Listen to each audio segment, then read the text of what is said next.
Good morning students. आज हम आपको प्रेजेंट इंडेफिनिट टेंस और सिंपल प्रेजेंट टेंस की हिंदी के वाक्यों को इंग्लिश में कैसे ट्रांसलेट करते हैं इसके बारे में आज हम आपको बताने जा रहे हैं। प्यारे बच्चों, ये सब जानने से पहले आपके लिए सबसे पहले ये जानना बेहद ज़रूरी है कि ट्रांसलेशन होता क्या है। Translation is an art and like all other arts is difficult to master, for it seeks to convey the exact meaning of what is expressed from one language to another। क्या मतलब हुआ प्यारे बच्चों? अनुवाद का मतलब होता है एक कला होती है अनुवाद, जिस तरह से हमारी दूसरी कलाएं होती हैं, और इसमें निपुण होना बहुत ही मुश्किल काम होता है। क्यों होता है प्यारे बच्चों? क्योंकि कोई भी भाषा जो होती है, जब हम उसको दूसरी भाषा के अंदर ट्रांसलेट करते हैं तो उसका हूबहू ट्रांसलेशन नहीं हो पाता है, और जब नहीं हो पाता है तो कार्य बड़ा मुश्किल हो जाता है। लेकिन ऐसा भी नहीं कि असंभव होता है, काफ़ी हद तक सफलता भी मिलती है। तो प्यारे बच्चों, ये जानना आपके लिए बेहद ज़रूरी है। और ऐसा क्यों हो पाता है प्यारे बच्चों? क्यों हूबहू हम ट्रांसलेट क्यों नहीं कर पाते? क्योंकि हर लैंग्वेज का अपना सेंटेंस स्ट्रक्चर होता है, उसकी अपनी ग्रामेटिकल क्वालिटीज़ होती हैं।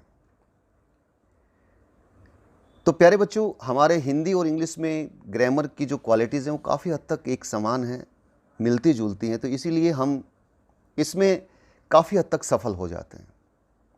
तो आपके लिए सीखना बहुत ज़रूरी है, क्योंकि ऐसा मैंने फील किया है। मैंने बहुत सारे हिंदी मीडियम स्टूडेंट्स के, जब मैं उनके जो एग्ज़ाम शीट्स हैं वो चेक करता हूँ, पेपर्स चेक करता हूँ, आंसर शीट चेक करता हूँ, तो मैंने देखा है बहुत सारे बच्चे बहुत गलतियाँ करते हैं। वाक्य लिखते हैं, क्योंकि वो वाक्य जो हैं वो खुद के कंस्ट्रक्ट किए हुए नहीं होते। वो वाक्य वो या तो किसी हेल्प बुक से याद करते हैं या कोई नोट्स वगैरह से याद करते हैं, और फिर उनको एज इट इज़ लिखने की कोशिश करते हैं। उसमें बहुत सारे वर्ड्स को वो मिस कर जाते हैं, कहीं पर वर्ब्स की गलती मतलब उनसे हो जाती है, क्योंकि वो ट्रांसलेशन जानते ही नहीं हैं।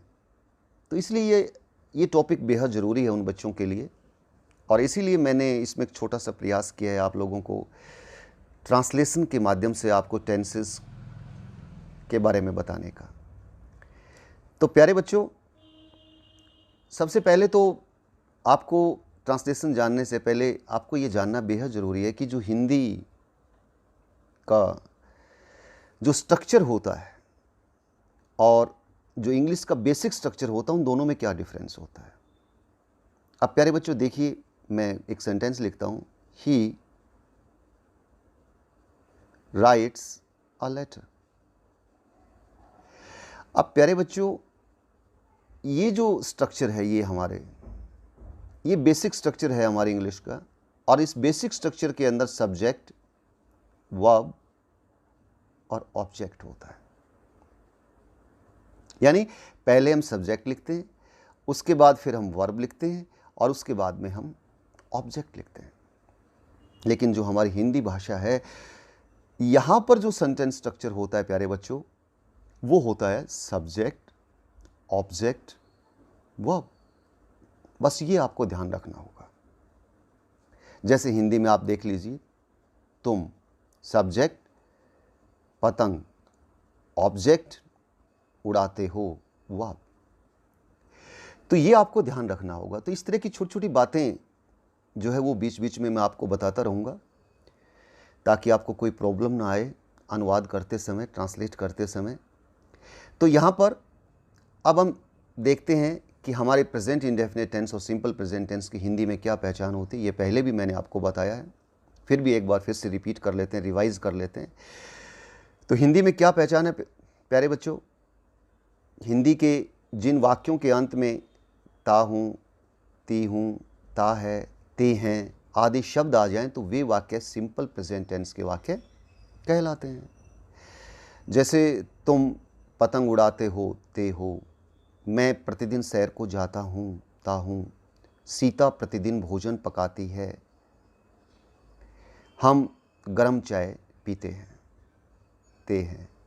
तो प्यारे बच्चों, आपको सबसे पहले तो जब ट्रांसलेट करना है तो हिंदी के उस वाक्य को पहचानना होगा और ये देखना होगा कि वो वाक्य आपके कौन से टेंस से संबंधित है, ताकि आप उसके ऊपर वैसा ही इंग्लिश का सेंटेंस स्ट्रक्चर लागू कर सको।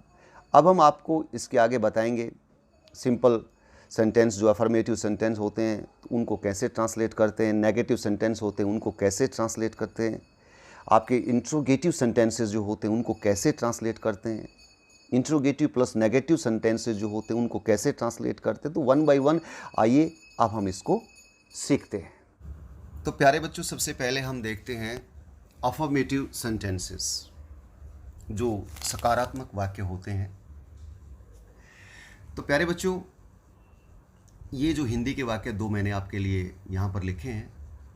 मैं अपने माता पिता का आदर करता हूँ। हम प्रतिदिन सैर के लिए जाते हैं। तो मान लीजिए प्यारे बच्चों, हमने इन दोनों वाक्यों को, अब पहले तो हमने वाक्य को पढ़ते ही पता लगा लिया ताहूँ ते हैं कि ये वाक्य जो है, क्योंकि सबसे पहला काम होता है हमें पहचानना। सबसे पहले आपने वाक्य को पहचानना है कि ये कौन से टेंस से संबंधित है। जैसे ही आपने उसकी पहचान कर ली, फिर उसके बाद आपको क्या करना है, उस सेंटेंस को देखना है कि वो सेंटेंस सिंपल है, नेगेटिव है, इंटरोगेटिव है या नेगेटिव प्लस इंटरोगेटिव है, कैसा वो सेंटेंस है, फिर हमने उसको देखना है। तो यहाँ से हमने इसको ये भी देख लिया कि ये बिल्कुल अफर्मेटिव सेंटेंस है, सकारात्मक वाक्य है। फिर हमने उसके सेंटेंस स्ट्रक्चर को, जैसा मैंने पिछले वीडियो में आपको बताया था कि सिंपल जो सेंटेंस होता है उसका स्ट्रक्चर क्या होता है वो आपको पता होना चाहिए। तो वो क्या होता है, सब्जेक्ट प्लस मेन वर्ब। और मेन वर्ब में हम क्या क्या करते हैं प्यारे बच्चों, वर्ब की फर्स्ट फॉर्म या उसके साथ हम एस लगाते हैं या उसके साथ में हम ईएस का प्रयोग करते हैं। और ये सारी बातें मैंने आपको बता रखी हैं प्यारे बच्चों कि वर्ब की फर्स्ट फॉर्म के साथ एस और ईएस कहाँ लगाते हैं। यदि आपका सब्जेक्ट सिंगुलर और थर्ड पर्सन होता है तो लगाते हैं, और यदि आपका सब्जेक्ट सिंगुलर और थर्ड पर्सन नहीं है तो फिर क्या करते हैं, सिंपल वर्ब की फर्स्ट फॉर्म का प्रयोग किया जाता है। तो सब्जेक्ट आ गया, फिर आपका मेन वर्ब आ गई और फिर आपका ऑब्जेक्ट आ गया। तो ये स्ट्रक्चर आपको पता होना चाहिए जब आप ट्रांसलेट करते हैं। तो आइए आप ट्रांसलेट करते हैं। तो मैंने आपको पहले भी बताया था प्यारे बच्चों कि जो हिंदी में सब्जेक्ट पहले दिया हुआ होता है, क्रिया जो है वो बाद में दी हुई होती है। तो फिर आपको जो हिंदी के शब्द होते हैं आपको पता होना चाहिए कि उन शब्दों के जो मीनिंग होते हैं आपके इंग्लिश में, तो वो भी आपको आने चाहिए। अब आपको पता होना चाहिए कि आदर करना उसकी क्या इंग्लिश होती है, रिस्पेक्ट होती है, माता पिता पेरेंट्स होते हैं। तो ये चीज़ भी आपको पता होनी चाहिए, यानी आपकी वकैब जो है वो भी साउंड होनी चाहिए। इसलिए मैं बार बार जब भी आपको पाठ पढ़ाता हूँ तो आपको बोलता हूँ कि आपके जितने भी डिफ़िकल्ट वर्ड मीनिंग्स हैं वो डिफ़िकल्ट वर्ड मीनिंग जो है आप अपनी कॉपी में लिखें और उनको याद करें, क्योंकि वो आपके ट्रांसलेशन में भी काम आते हैं। तो आइए ट्रांसलेट करते हैं। सबसे पहले हम सब्जेक्ट को लिखेंगे, तो मैं मीन्स आई, फिर हमने लिखा आदर करता हूँ मीन्स रिस्पेक्ट। अब हमने रिस्पेक्ट जो है वो वर्ब की फर्स्ट फॉर्म लगानी है या एस लगाना है या ईएस लगाना है, ये हमने सब्जेक्ट की नेचर के ऊपर डिपेंड करता है। अब सब्जेक्ट हमारा सिंगुलर है लेकिन थर्ड पर्सन नहीं है, तो इसीलिए first form of the main verb आएगी। तो आई रिस्पेक्ट माय पेरेंट्स, ये आपका ऑब्जेक्ट आ गया, ये आपकी मेन वर्ब आ गई और ये आपका सब्जेक्ट आ गया। बहुत सिंपल है प्यारे बच्चों। अब आइए दूसरा वाक्य देख लेते हैं। हम प्रतिदिन सैर के लिए जाते हैं। अब सैर के लिए जाना, गो आउट फॉर ए वॉक, और प्रतिदिन डेली। तो आइए इसको हम ट्रांसलेट करते हैं। वी, ये वर्ब आ गई आपकी, गो आउट फॉर अ वॉक, प्रतिदिन, डेली। इसका मतलब डेली का मतलब प्रतिदिन। वी, हम, गो मीन्स जाना, गो आउट बाहर जाना, किसके लिए? सैर के लिए बाहर जाना। तो सबसे पहले हमने सब्जेक्ट लगाया प्यारे बच्चों, फिर मेन वर्ब लगाई गो आउट, और उसके बाद फिर हमने, इसमें ऑब्जेक्ट है नहीं, तो फिर हमने आपने देखा कि we go out for a walk, हमने गो जो है वो first form of the verb लगाई है। क्यों लगाई है प्यारे बच्चों? वो इसलिए लगाई है क्योंकि जो सब्जेक्ट है हमारा वी, वो हमारा प्लूरल है और फर्स्ट पर्सन है, मतलब ना तो वो सिंगुलर है ना वो थर्ड पर्सन है, तो इसीलिए first form of the main verb यहाँ पर हमने लगा दी, और इसको बहुत सिंपल तरीके से इसको हमने ट्रांसलेट कर लिया। प्यारे बच्चों, आइए अब देखते हैं नेगेटिव सेंटेंसेस को, जिन्हें हिंदी के अंदर नकारात्मक वाक्य भी कहा जाता है। तो यहाँ पर मैंने 2 वाक्य लिखे हैं। पहला वाक्य है वह गर्म चाय नहीं पीती है, और दूसरा वाक्य है मैं विज्ञान को नहीं पढ़ता हूँ। तो सबसे पहले ट्रांसलेट करने से पहले आपको इसकी सेंटेंस स्ट्रक्चर का पता होना चाहिए। तो वो सेंटेंस स्ट्रक्चर क्या रहेगा प्यारे बच्चों? Subject plus helping verb. Helping verb आपको पता है डू,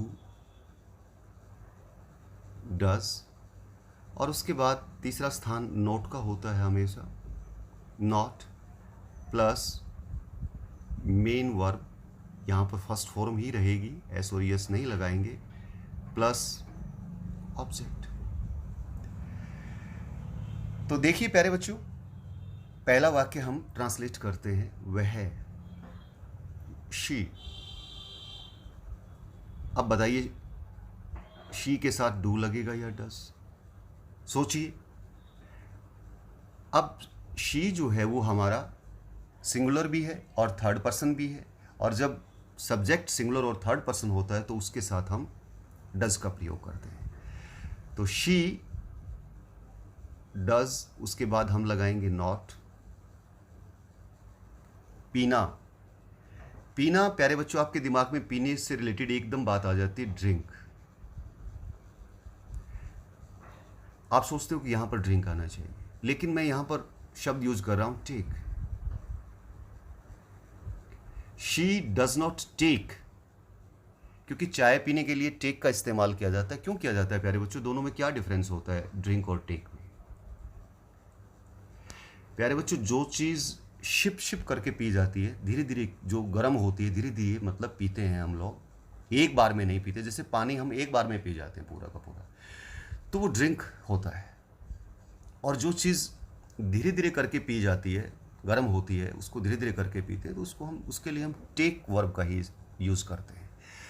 तो she does not take tea, hot tea, adjective भी है, हॉट टी। बहुत सिंपल है, she does not take hot tea, वह गर्म चाय नहीं पीती है। अब प्यारे बच्चों दूसरा वाक्य देखिए, सेकंड सेंटेंस, मैं, आई विज्ञान को नहीं पढ़ता हूं। तो आई के साथ प्यारे बच्चों डू आएगा, डज आएगा? डू आएगा, क्योंकि सिंगुलर है लेकिन थर्ड पर्सन नहीं है। आई डू नॉट पढ़ना, रीड फर्स्ट फॉर्म आ गई, विज्ञान को, science. I do not read science, मैं विज्ञान को नहीं पढ़ता हूं। बहुत सिंपल है। आइए आप देखते हैं इंट्रोगेटिव सेंटेंसेस को कैसे ट्रांसलेट करते हैं। तो प्यारे बच्चों, ये हैं आपके इंट्रोगेटिव सेंटेंसेस। और जैसा मैंने पहले भी आपको बताया था कि जो इंट्रोगेटिव सेंटेंसेस होते हैं वो दो कैटेगरी में हमने डिवाइड कर रखे हैं। एक तो यस नो वाले होते हैं जिनका जवाब हाँ और ना में आप दे सकते हैं, तो वो ये यस नो के हैं, और दूसरे WH फैमिली के होते हैं। तो पहले हम यस नो के जो होते हैं उनको देखते हैं कैसे ट्रांसलेट करते हैं। तो उसके लिए सबसे पहले हम सेंटेंस स्ट्रक्चर को लिखेंगे। तो इसमें सेंटेंस स्ट्रक्चर क्या होता है? इसमें होता है सबसे पहले हेल्पिंग वर्ब, यानी डू और डज को हम पहले लिखेंगे। उसके बाद हम लिखेंगे प्यारे बच्चों सब्जेक्ट को, फिर लिखेंगे मेन वर्ब को, और उसके बाद लिखेंगे ऑब्जेक्ट को, और एंड में हम लगा देंगे साइन ऑफ इंटरोगेशन। ये आपका सेंटेंस स्ट्रक्चर रहेगा ऐसे वाक्यों को ट्रांसलेट करने के लिए। तो आइए ट्रांसलेट करते। बहुत सारे बच्चों को मैंने देखा, क्या सूर्य पश्चिम में छिपता है, ऐसे वाक्यों को जब मैं उनको ट्रांसलेट करने के लिए देता हूँ तो वो बच्चे वाट लगा देते हैं स्टार्टिंग में।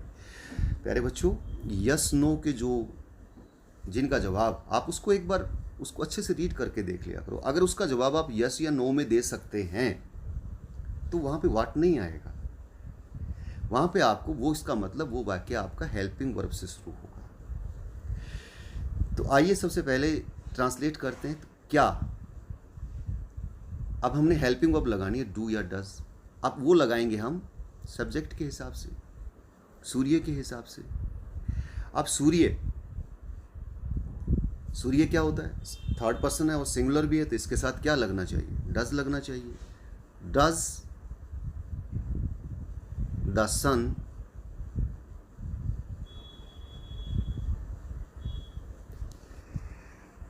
अब आ जाएगी प्यारे, हमने सब्जेक्ट भी लगा दिया द सन, ये आपकी हेल्पिंग वर्ब आ गई। अब आपको लगाना है main verb, छिपना।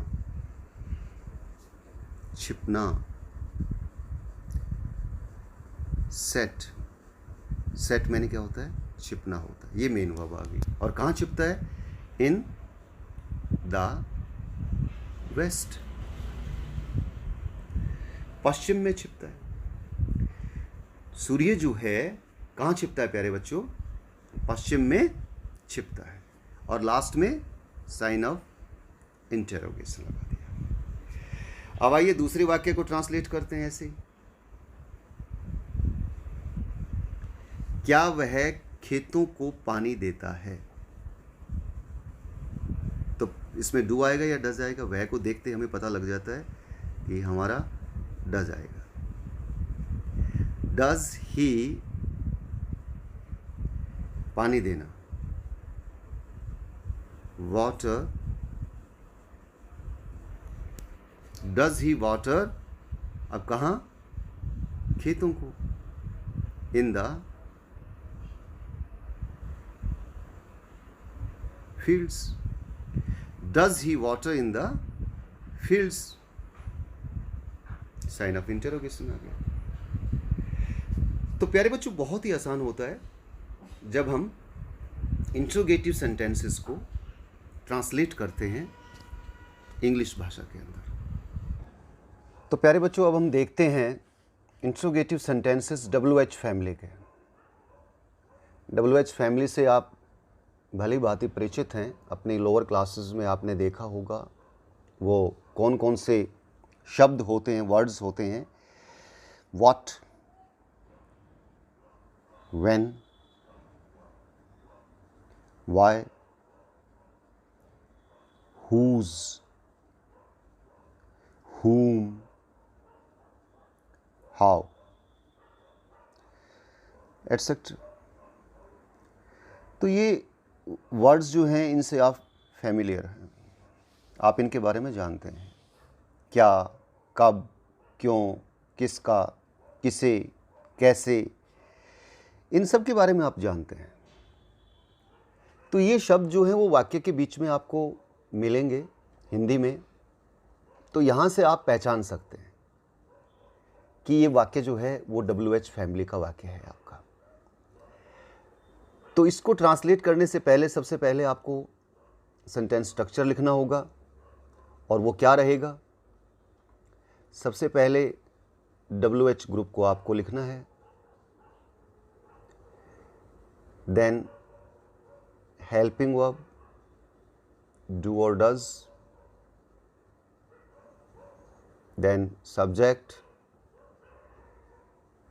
then main verb, first form of the verb, then object, then question mark. तो ये सेंटेंस स्ट्रक्चर आपने पहले भी मैंने आपको बताया है, एक बार फिर से देख लीजिए क्योंकि ये आपको आना चाहिए ट्रांसलेट करने से पहले. तो अब हम इसको ट्रांसलेट करते हैं. तो सबसे पहले WH ग्रुप लगाएंगे. क्यों को लिखेंगे वाई. अब हेल्पिंग वर्ब देखेंगे प्यारे बच्चों और वो इसके हिसाब से लगेगी. बोलिए क्या लगेगी? Very good. Do, you. Why do you. अब सब्जेक्ट भी आ गया. Main verb, go to school. Very simple. Why do you go to school. तुम स्कूल क्यों जाते हो? बहुत सिंपल है. अब कई बच्चों के दिमाग में ये सवाल आता है कि सर जो वाट है जिसकी हिंदी क्या होती है, अगर कोई ये जो सेंटेंस होगा कैसा होगा? तो प्यारे बच्चों ये सेंटेंस ऐसा होगा, मैं यहां पर आपको बता देता हूं. जैसे तुम क्या खाते हो?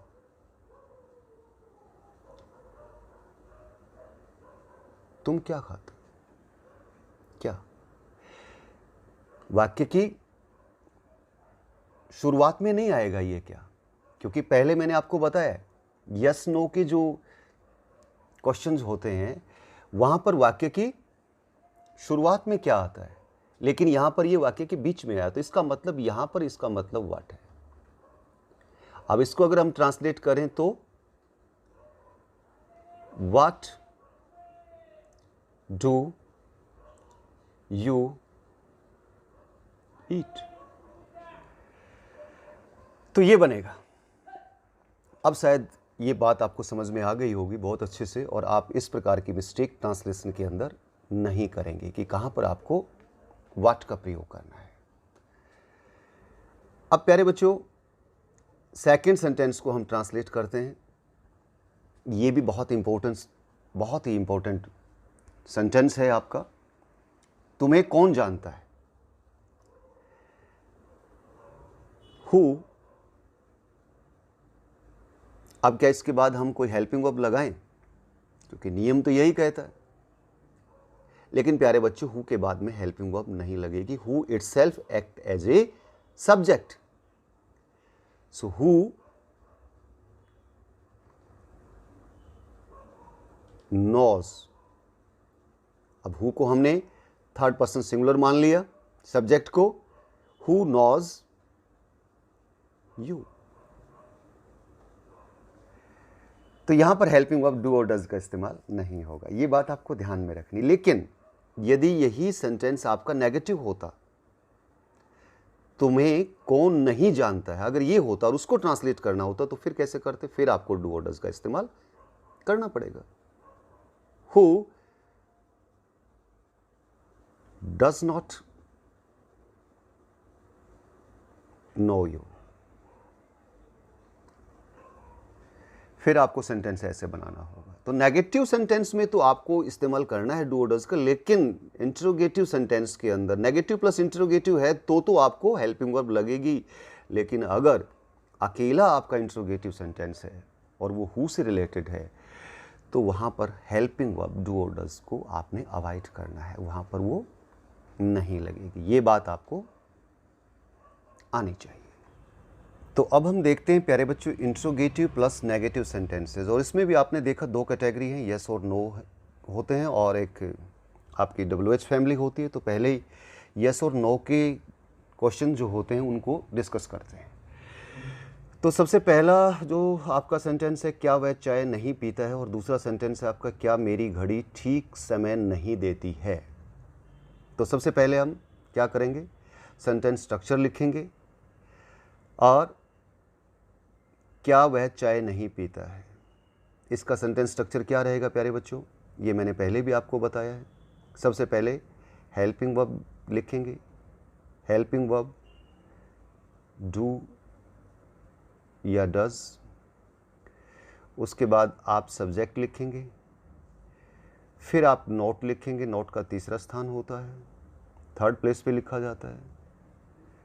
उसके बाद आपकी मेन वर्ब आ जाएगी, फिर अगर कोई ऑब्जेक्ट है तो वो आ जाएगा, और फिर साइन ऑफ इंटरोगेशन आ जाएगा।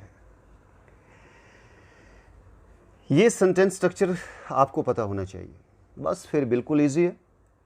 चलिए पहले बनाते, क्या वह है, तो यहाँ पर अब आप सीख गए होंगे, डू लगाऊं या डज लगाऊं, तो डज लगेगा। Does he subject,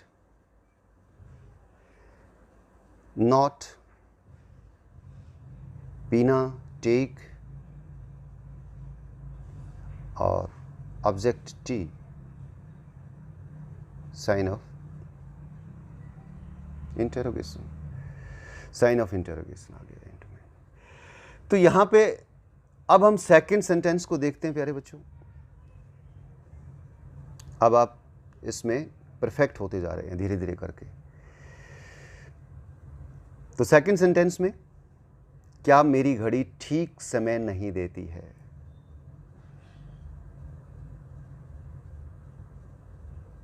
does my watch.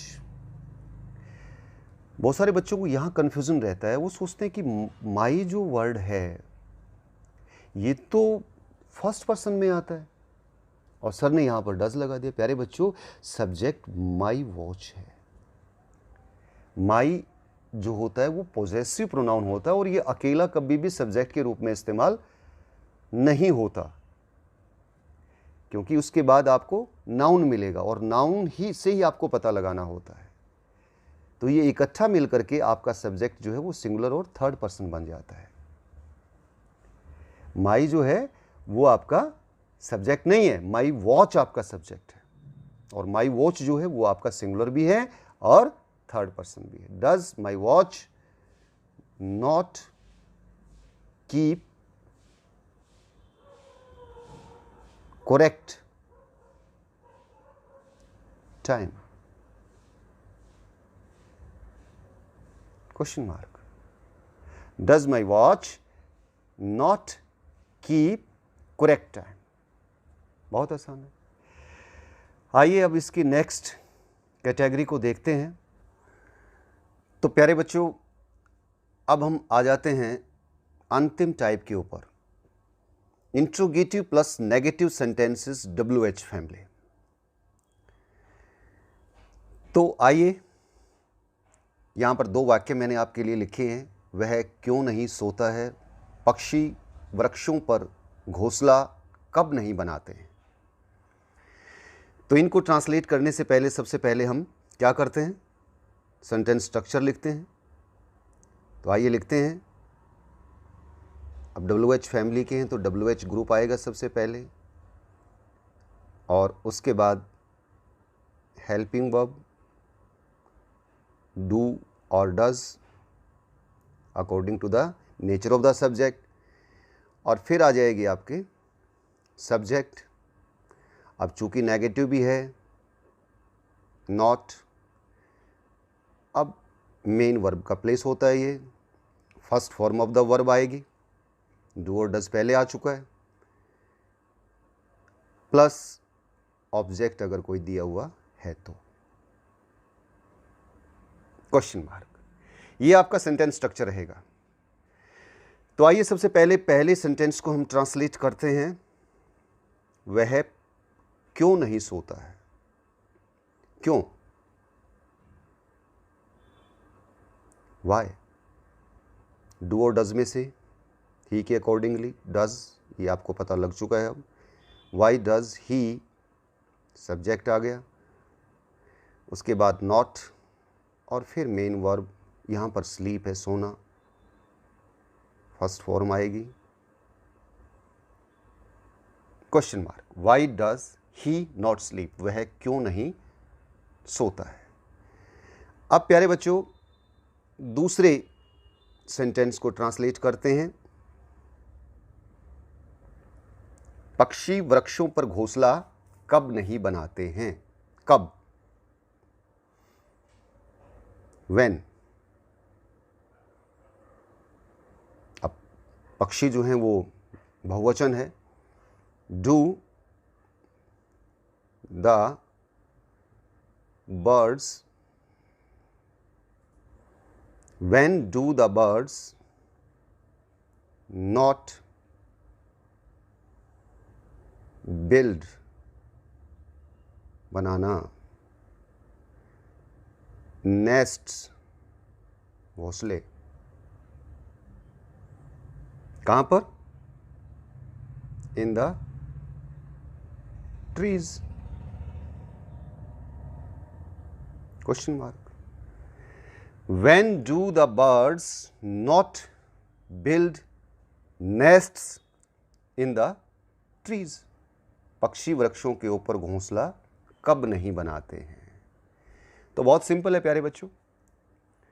तो ये थे आपके 6 के 6 जो आपकी टाइप्स होती हैं, वो मैंने डिटेल में आपको बता दी हैं। अब प्यारे बच्चों आप जानते हैं practice makes a man perfect. अभ्यास ही जो है वही आदमी को निपुण बनाता है। तो आपने बार बार अभ्यास करना है। जहाँ कहीं भी आपको प्रेजेंट इंडेफिनिट टेंस के सेंटेंसेस का प्रयोग करना है तो आपने बड़े रूल के साथ उनको लिखना है, नियमों के साथ लिखना है और कोई भी मिस्टेक्स नहीं करनी है। अब मैं आपको एक सिंपल सी प्रैक्टिस एक्सरसाइज देता हूँ और वो आपको बड़े ध्यान से करनी है। तो प्यारे बच्चों ये है आपके लिए वो practice exercise. Translate the following 6 sentences into English. तो यहाँ पर आपने वो जितने भी रूल्स मैंने आपको बताए हैं वो सारे के सारे रूल्स आपने यहाँ पर अप्लाई करने हैं।